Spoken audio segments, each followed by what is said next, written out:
Pozerám pred seba a neviem, kde som stála. Ako som k sebe pustila tie tiene, čo som nepoznala. Tvár som mala rovnú, krídla vraj vznešené, a predsa mi ruky držali veci nesprávne zvolené. Hovorila som si, ja viem presne, kto som, a zrazu mi cudzí hlasy bývajú domov. A ticho sa pýta, kde som sa stratila, kým som si vlastný pokoj od dverí odtiahla. Zmazala by som všetko jedným ťahom ruky, ako keby ľudia boli len omyly a zvuky. Ale ja viem, to som bola ja, čo verila viac než mala.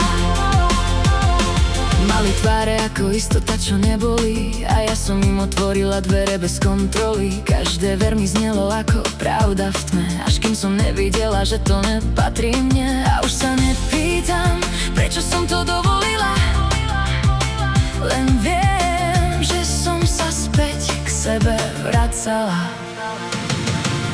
Zmazala by som všetko jedným ťahom ruky, ako keby ľudia boli len omyly a zvuky. Ale ja viem, to som bola ja,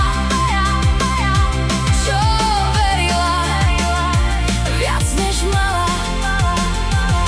Teraz si strážim ticho aj vlastný prach, už neotváram každému rovnaký strach. Nie je to chlad, čo mi sedí na tvári, len pokoj, čo si konečne nekláme v hlave. A tie mená, čo som kedysi nosila v sebe, už nie sú domov, už nie sú pre mňa nebe. Sú len bodky v príbehu, čo sa prepisuje, kde si človek sám seba znovu definuje. Ja už sa nepýtam, prečo som to dovolila, len viem, že som sa späť k sebe vracala. Zmazala by som všetko jedným ťahom ruky, ako keby ľudia boli len omyly a zvuky. Ale ja viem, to som bola ja, čo verila viac než mala.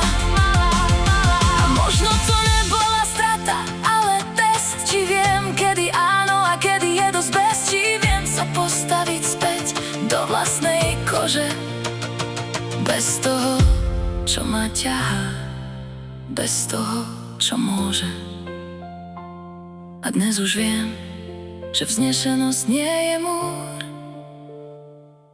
ale vedieť, kedy zavrieť vlastný dvor.